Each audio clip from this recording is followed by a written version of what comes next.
So in this problem, we are asked to set up the integration for the volume of the solid, and we are asked to not to evaluate the integration. So we're just going to set it up. The solid, that is a common interior below the sphere x squared plus y squared plus z squared equal to 8, and above the paraboloid z equal to 1/2 times x squared plus y squared. So what we're going to first understand is what are the restrictions on my variables. So the first thing I want you to understand is what is happening with z.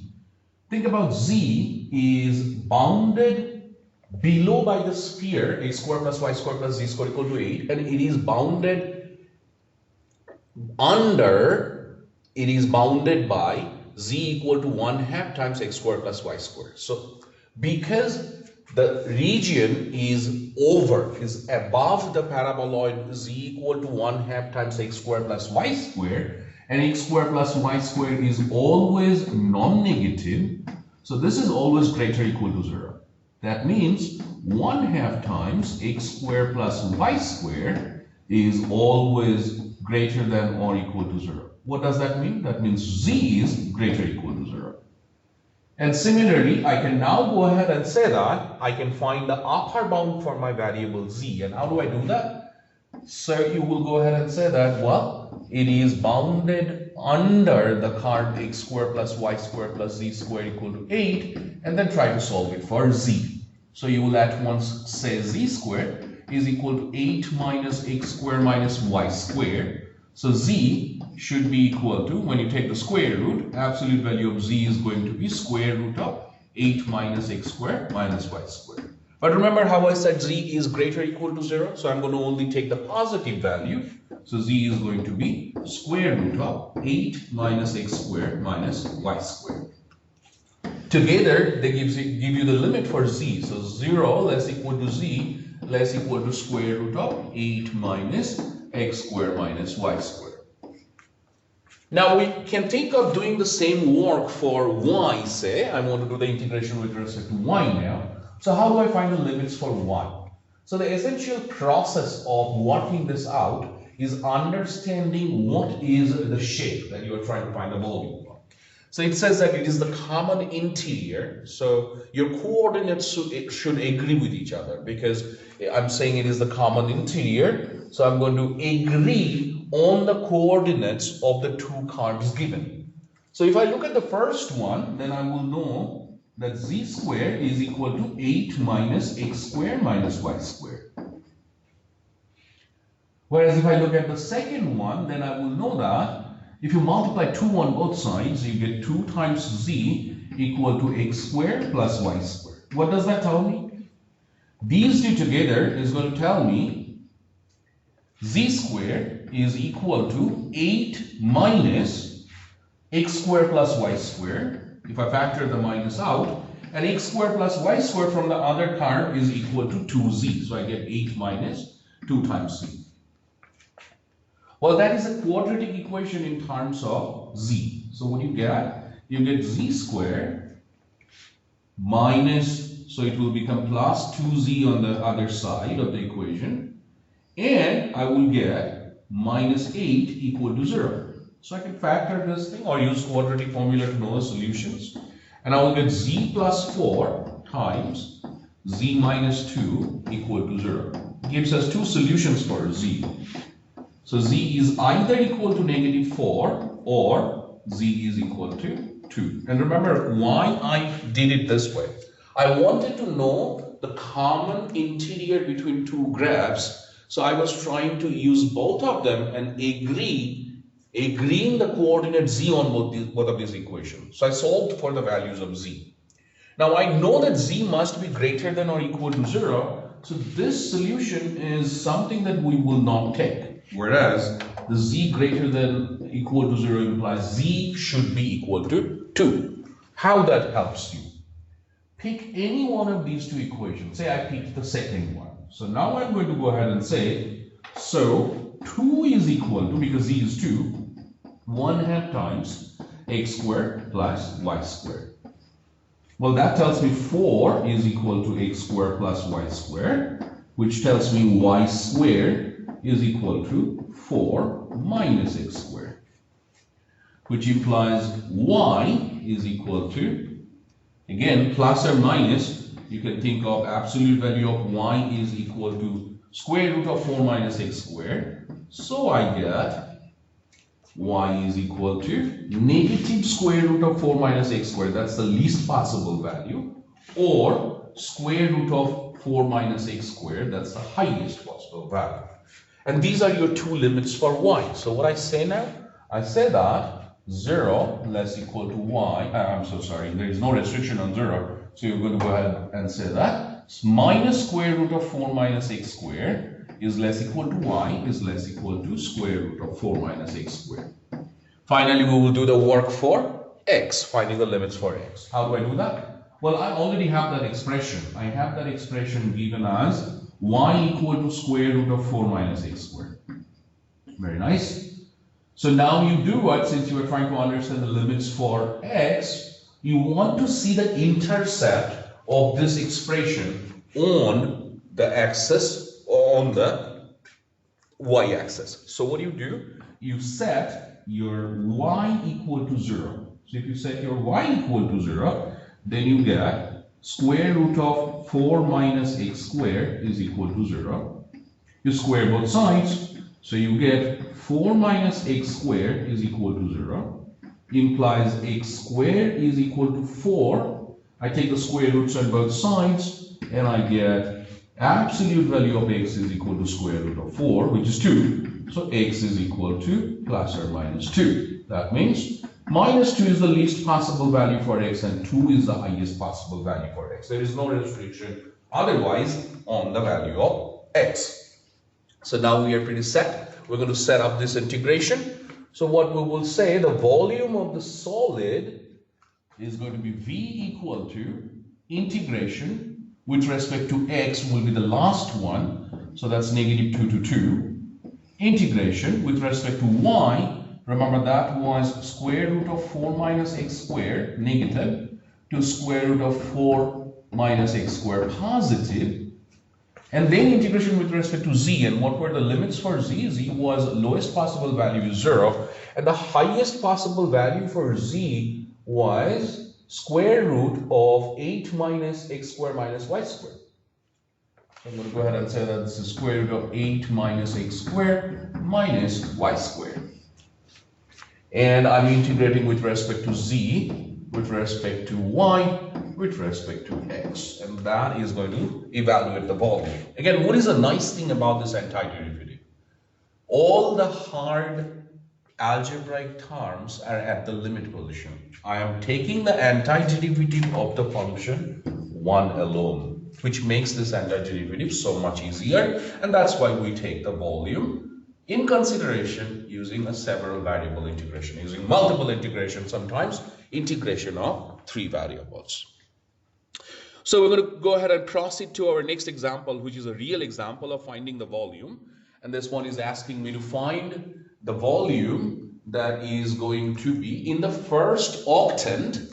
So x is positive or non-negative, y is non-negative, and z is also non-negative.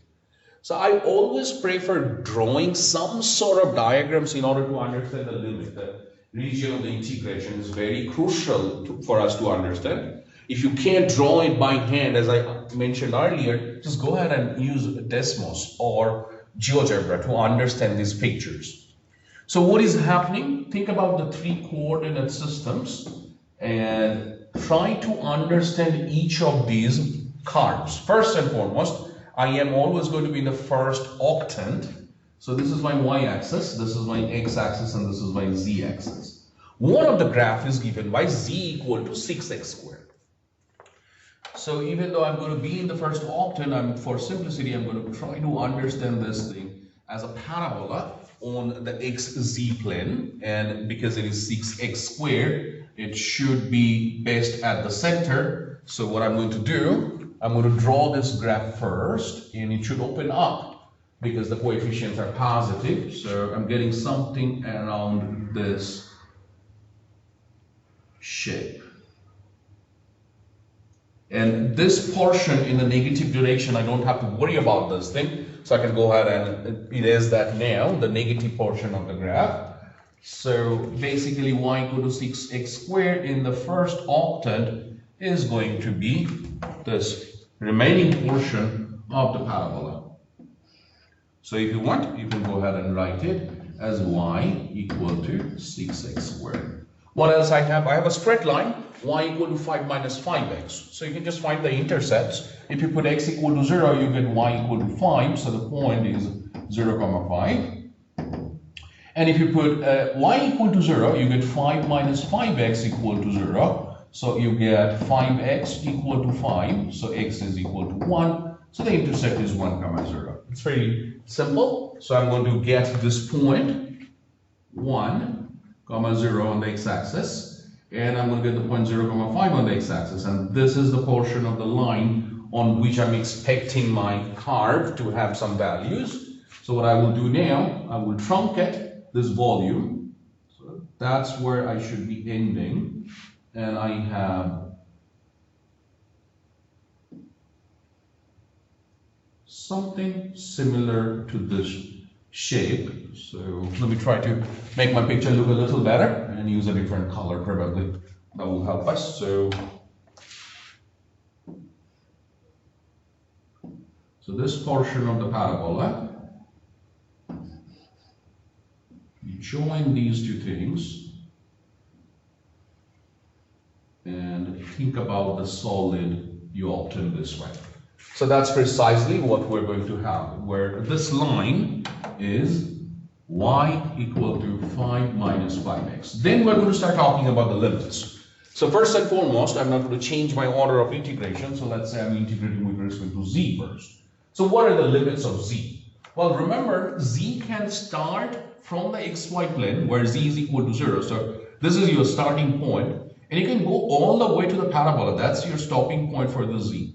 And the parabola is 6x squared. So I'm going to go ahead and say that the limits are 0 to 6x squared dz. Now let's do the integration with respect to the y values. So y will start at the x-axis and it will go all the way to the y-axis, the straight line. That's your limit for y to go. So you will start here on the x-axis, that's the height y equal to 0, and you will go till you reach the straight line where y is equal to 5 minus 5x. So that's the upper limit. And finally I will do the limits for x. Remember, your x can run between this point and this point. And remember, when we drew this straight line, we call this point as 1, 0 in 2 dimension on the xy plane. And this point was 0, 5, which is what we're not going to use at this point. So my x can run between the value of 0 and the value of 1. So these are your limits for x, 0 to 1. And then I will write the variable of integration. And then the rest is evaluating this integration to know the volume. So this is going to be, let's do the integration with respect to z first. So I'm going to just write down the other two antiderivative in notation. And I will do the antiderivative and get z in the limits of 0 to 6x squared dy dx, which is going to be equal to, so z equal to 6x squared, so 6 can be taken out as a constant, and I will get integration 0 to 1, integration 0 to 5 minus 5x. As I said, it is x squared dy dx. Do the antiderivative with respect to y now, and you get 6 times 0 to 1, and I get x squared 1 after antiderivative within the limits of 0 to 5 minus 5x.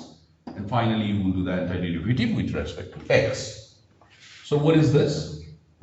Again, I'm going to input limits, and 0 doesn't make sense. It doesn't contribute in anything. So you can forget about the limit 0, but we're going to do the upper limit. So we'll get x squared times 5 minus 5x. So that's plain and simple power rule. So if you want to, you can write one more step before you do the antiderivative and call it 5x squared minus 5x to the power 3. and start working on the antiderivative now. So we will get 6 outside, 5x to the power 3 over 3 minus 5x to the power 4 over 4 between 0 and 1. So I get 6 times. If I put x equal to 1, I get 5 over 3. If I put x equal to 1 in the second function, I get 5 over 4. and then the rest is simplification. So you will find the common denominator, which is going to be 12. So I can go ahead and write this 12 outside, if that helps. And then see, to get the common denominator, you multiply top and bottom of the first fraction by 4. So that becomes 20 minus the second fraction, top and bottom will be multiplied by 3. So that becomes 15. So that's a 5. 6 over 12 is 1/2. So I'm going to go ahead and say that this is 5 over 2 cubic units. That's the volume of this given surface. So this is precisely what we'll be doing, and as I said, it is not possible for you to always be able to understand the picture, so you can use a software, any software that you are aware of, and get a picture and get the limits. As soon as you got the limits, the actual antiderivative is not at all hard. In my next example, I will show you how we will interchange the limit of the integration and still get the same volume, which is what we expect. The limit of the integration and the order of the integration should not be a matter. So sketch the solid whose volume is given by the iterated integration and rewrite the integral using the indicated order of integration. So first I'm going to just get the region of integration. So what is happening? The given form requires you to integrate the z variable between 0 and y squared. First and foremost step, I'm going to go ahead and understand this situation. What is between 0 and y squared? So remember, like last time, you will have this parabola because your z is between 0 and y squared, and this time the axis of symmetry for the parabola is going to be the z-axis and it's on the yz plane. So this is what we are expecting for the parabola. So this is your y-axis, z-axis, x-axis. And this is the parabola z equal to y squared. Your y coordinates are between 0 and -8. Well, y equal to 0 here, -8 is somewhere here. That's your y coordinate between 0 and -8. And because I'm talking about the xy plane, I'm just going to go ahead and call this point 0, -8. Essentially, this point should be 0, -8, 0, but I'm ignoring that as I'm on the y-x plane. Your x coordinates vary between 0 and 8, so x equal to 0 and x equal to 8. So what I'm looking at is a square on the xy plane, over which I'm trying to understand the volume of this surface. So how do I interpret the limits and how those set of limits is going to depict a picture for the solid three-dimensional figure? That's what our problem has reduced to now. So what do? You go ahead and erect an wall parallel to this thing and think about, in order to make sense of my curve, I have to flatten the curve a little bit. So this is the work that I'm producing in order to understand the volume that I want. I want this to intersect, so that should be the original shape of the parabola. And remember, I do not need this side anymore for the parabola because we are doing it on the negative side of the y-axis, and that is depicted by the limits. So that's precisely what we are looking at. And now I do what? I go ahead and get a parallel branch for this parabola in this way. And this is the volume that you are looking at. So that's one of the walls facing towards us. And this is the wall that is facing the east. And I think I have given you some idea of the volume that we are trying to find out.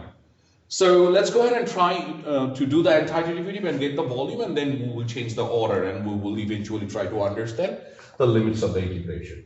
So what I will do now, I will just get rid of the shading, because when I'm changing the order of the integration, I have to do a little more sketching to understand the order of the integration in a different order. So let's just go ahead and get rid of all this shading. So let's start go ahead and find a volume. So I'm going to first integrate with respect to z, and when I do so, I'm going to go ahead and get -8 to 0, 0 to 8, and integration with respect to z is z. So you will get z within the limits of 0 and y squared dy dx. It's very simple at this point. You put z equal to y squared, so you get integration 0 to 8, integration -8 to 0, y squared dy dx. One more set of antiderivatives at this point. Integration 0 to 8, I get y to the power 3 over 3 between the limits of -8 to 0 dx, which is integration 0 to 8. Put in the limits.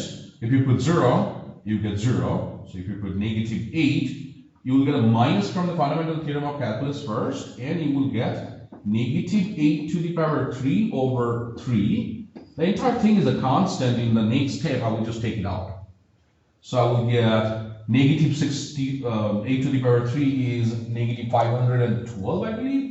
So I get 512 over 3 outside. So let me check -8 to the power 3. You get 64 times 8. So yeah, that's 512. So that's good. So because it was a -512 and there was a minus in front, I multiplied and got a positive value. Integration 0 to 8 dx. So that becomes x only. So you get 512 over 3 times x within the limits of 0 to 8. So we're going to put in x equal to 8, and that should be it. So if you put 8 for x, you are going to multiply that with 512, and you are going to get 4096 over 3 cubic units as the volume of this expression that we are, the solid expression that we wanted to find. Now do not forget, our objective is to change the limit now. So instead of integrating with respect to z first, now it is asking me to integrate with respect to y first. So let's think about where y is varying from where to where. So let's try to understand the limits. This time, since I'm doing the integration with respect to y first and then with respect to z, we will try to understand the change in y in the yz plane. So let's see what is happening with our y values. Remember, your y values are starting here, and at this point your y is equal to -8. And how far your y is traveling? Your y is traveling to the point where it is equal to the parabola.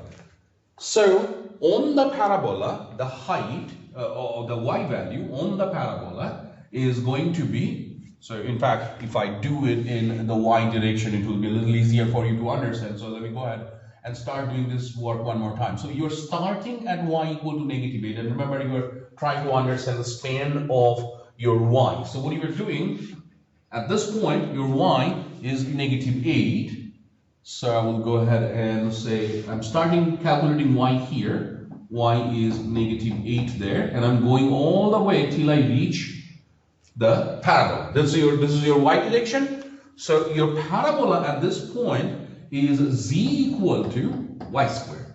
But you're going to know the value for y, so solve by taking square roots on both sides. So what do you get? You get square root of z equal to absolute value of y. Since in this side of the z-axis y is negative, I will now go ahead and say that at this point y is minus square root of z. Well, that's the span of your y values. So now you have the limits for your y when you are finding the volume. So v is equal to, first we are doing integration with respect to y with the limits of -y to minus square root of z. So now we want to understand what is happening with the z-axis. Well, think about what is the change in z. Z starts at this point where z is the height 0, and it goes all the way to this point, and at this point z must be equal to -8 to the power 2, because that's the parabola. So this is 64. So limits for z is going to be 0 to 64. And finally, I will look at the span of x. X starts at this point where x is equal to 0, goes all the way to this point where x is equal to 8. So it is integration 0 to 8 dz dx. So we will still do the integration and make sure and convince ourselves that the order of integration doesn't matter in a multivariable integration. So let's do the integration with respect to y first. So integration 0 to 8, integration 0 to 64, and I get y, the limits are 0 to negative square root of z, dz dx. So I put in the limits, I get 0 to 8, 0 to 64, and I get minus square root of z as the upper limit, minus 0, I'm sorry, the lower limit is negative 8, so I should get minus of negative 8 dz dx. So let's write one more time to simplify the terms under integration before we start doing the antiderivative. So minus square root of z plus 8, and I will do the antiderivative with respect to z first. So what we're going to get? Integration 0 to 8. Negative square root of z, you can think of that as negative z to the power 1/2. So the antiderivative will be negative z to the power 3/2 over 3/2 plus 8z. And then you think about the limits, and these are 0 to 64 dx. So let's simplify this quantity. I will get integration 0 to 8. Z to the power 3/2, when I put 64 for z, I take the square root and I get 8. Then I take the third power, which is minus 512 over 3/2. And then if I put z equal to 64 in 8z, I just get plus 512. 0 doesn't contribute in anything. So this entire thing is a constant. So we'll simplify and take it out. So what do you have often? The 3 over 2 on the bottom, if you flip it, it becomes minus 124 over 3 plus 512. That's the constant. And antiderivative 0 to 8 dx. So let's simplify this portion. You will find the common denominator and get negative 1024 plus, when you multiply by 3, you get 1536 all over 3 times x within the limits of 0 and 8. So if I put x equal to 8, and first I subtract, I get 512 over 3 times 8, which is going to be 4096 over 3 cubic units. And if you recall, the other answer we got in this problem was exactly the same number, 4096 over 3 cubic units. So changing the order did not really change the volume, and that would answer my question. There is one other type of application we will talk about in this section, and that is finding the centroid, the center of mass, in 3 coordinate system.